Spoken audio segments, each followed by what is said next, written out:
हा मंत्री भरत गोगावलेंनी सोडलेला दिसत नाहीये।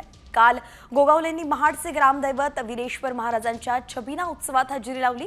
वीरेश्वर महाराज आपली इच्छा पूर्ण करतील असा विश्वास यावेळी गोगावलेंनी व्यक्त केलाय।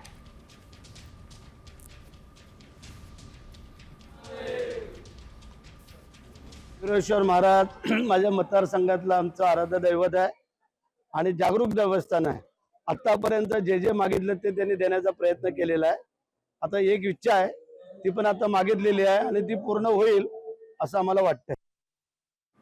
हा मंत्री भरत गोगावलेंनी सोडलेला दिसत नाहीये। काल गोगावलेंनी महाडचे ग्रामदैवत वीरेश्वर महाराजांच्या छबिना उत्सवात हजेरी लावली।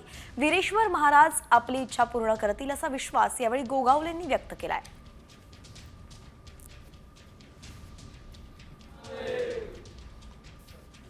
वीरेश्वर महाराज माझ्या मतदारसंघातलं आमचं आराध्य दैवत आहे आणि जागरूक देवस्थान आहे। आतापर्यंत जे जे मागितलं ते त्यांनी देण्याचा प्रयत्न केलेला आहे। आता एक इच्छा आहे ती पण आता मागितलेली आहे आणि ती पूर्ण होईल असं आम्हाला वाटतंय।